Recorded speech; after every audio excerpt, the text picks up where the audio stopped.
세계 증시는 빠르게, 우리 증시는 폭넓게 3분 증시입니다. 연합인포맥스 이민재 기자와 함께합니다. 안녕하십니까? 네, 안녕하십니까? 네, 오랜만입니다. 네. 먼저 간밤에 있었던 미국 증시 상황부터 정리해 주시죠. 네, 간밤에는 미국 주식시장이 혼조세를 나타냈습니다. 3대 지수 중에서 우량주로 구성된 다우지수가 0.80% 내린 42,931.60포인트로 마감했고요. 예. 이 대형주 위주의 S&P 500 지수도 0.18% 하락한 5,853.98포인트로 장을 마쳤습니다. 둘 다 역대 최고 기록 행진을 일단 멈춘 겁니다.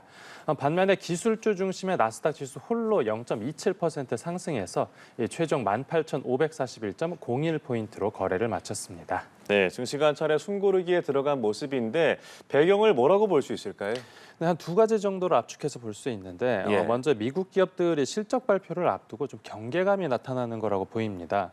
이번 주에만 S&P 500 지수의 5분의 1에 달하는 100개 넘는 기업들이 3분기 성적표를 공개하기로 돼 있는데요.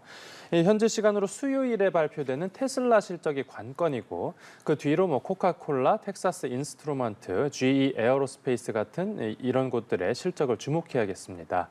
또 이제 미국 대선 관련 관측에 변화가 생겼다는 점도 투자 심리에 영향을 줬는데요. 네. 이 여론조사에서 트럼프 전 대통령이 이번 대선에서 승리할 가능성이 해리스 부통령을 앞섰는데 이게 한 두 달 만에 처음 있는 일입니다. 예, 대선이 얼마 남지 않았는데 변수가 되겠군요.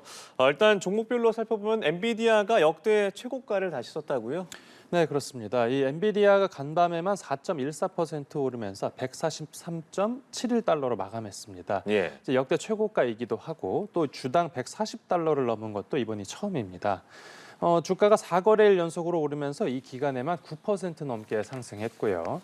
덕분에 엔비디아 시가총액도 1위인 애플을 한 700억 달러, 그러니까 우리 돈으로 한 96조 원 수준까지 따라잡았습니다. 그러니까 이제 언제든 역전 가능한 수준이라고 볼 수 있고요. 네. 이 엔비디아 강세 배경에는 이제 주요 고객사이자 또 먼저 성적표를 공개하기로 돼 있는 마이크로소프트나 구글, 메타 같은 실적 기대감이 자리 잡고 있습니다.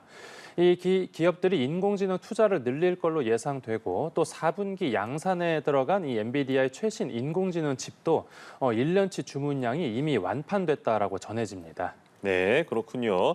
자, 그럼 이제 세계 증시에서 국내 증시도 살펴보겠습니다. 코스피 시장은 어제 어떻게 마무리가 됐습니까? 네, 어제 국내 주식시장은 나흘 만에 반등에 성공했습니다. 네. 이 코스피 지수는 0.43% 올라서 최종 2,604.92포인트로 마감했고요. 외국인과 기관이 함께 3천억 원 가까이 순매수하면서 가격을 끌어올렸습니다. 이 코스피 상위 종목을 보면 삼성전자가 0.34% 하락했는데 어제도 외국인이 삼성전자를 멈추지 않고 팔면서 29거래일 연속 순매도 기록을 세웠습니다. 예. 이 반면에 시가총액 2위인 SK 하이닉스는 2% 가까이 올라서 19만 원대에 다시 진입했습니다. 그리고 나머지 시총 상위 종목들은 순환매 장세를 보였는데요. 그러니까 좀 짧게 업종별로 돌아가면서 강세를 보인다는 겁니다. 어제는 대체로 2차 전지하고 바이오 관련 종목들이 상승장의 주인공이었습니다. 네, 어제 변동폭이 컸던 종목들을 살펴보겠습니다. 경영권 분쟁 중인 고려한 주가가 상승세를 띄었군요. 네, 맞습니다. 이 고려아연 주가가 약세를 보이다가 장중에 급반등해서 최종적으로는 한 6.43% 올라서 장을 마쳤습니다. 이 법원이 고려아연과 또 영풍 MBK 파트너스 연합, 그러니까 영풍연합 사이의 경영권 분쟁에서 이 고려아연 측 손을 들어주면서인데요. 이 영풍연합이 고려아연 인수를 시도하려고 했고 이 고려아연 측에서는 그 경영권을 방어하기 위해서 좀 선제적으로 자사주를 공개 매수하려고 했습니다. 그래서 영풍연합이 이걸 못하게 해달라고 법원에 가처분 신청을 냈는데 이 법원이 이 가처분 신청을 기각한 겁니다. 그리고 앞서 지난달에도 영풍연합이 비슷한 가처분 신청을 냈는데 이것도 이번 달 초에 기각된 바 있고요.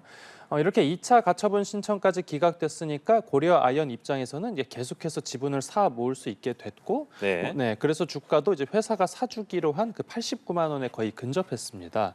그러니까 89만 원 밑에서는 누구라도 주식을 사서 회사에 되팔면 이익이니까 계속 매수세가 유입되는 겁니다. 또 이번에 법원이 이제 명풍 측의 가처분 신청을 기각하면서 이제 고려아연의 어떤 경영권 분쟁은 장기전으로 흘러가게 됐다는 평가입니다. 네, 뿐만 아니라 두산그룹 계열사 주가들도 일제히 뛰었다고요? 네, 이 두산그룹이 두산 밥캣을 그러니까 두산 에너빌리티에서 떼어내서 이 두산 로보틱스의 자회사로 편입하려는 사업 개편을 추진하려고 했다가 예. 이걸 철회했었는데 이걸 다시 추진하기로 하면서입니다. 이 계획대로라면 그 현금 부자인 밥캣을 가져갈 거란 기대감이 커진 그 두산 로보틱스 주가가 9%대나 상승했고 또 두산 밥캣이 1%대 또 두산 에너빌리티가 1% 조금 안 되게 올랐습니다. 이번 사업 개편 재추진은 소액주주 반발하고 또 금융감독원 제동 때문에 작업이 중단된 지 한 40여일 만에 다시 나온 건데요. 이 재추진 방안에는 그동안 소액주주하고 또 금감원이 지적한 내용들이 상당수 반영됐습니다. 특히 에너빌리티의 기존 주주들이 더 많은 주식을 받을 수 있도록 이 합병 비율을 조정한 점이 눈에 띄는데요. 하지만 일부 소액주주들의 반발이 계속될 걸로 보이고 특히 이 국내 한 행동주의 펀드가 합병 재추진을 하지 않겠다라는 그 약속을 하라고 요구하고 있어서 좀 개편이 순탄하게 진행될지는 미지수입니다. 네, 알겠습니다. 오늘 말씀 여기까지 들어보죠. 지금까지 연합인포맥스 이민재 기자와 함께했습니다. 고맙습니다. 네, 감사합니다.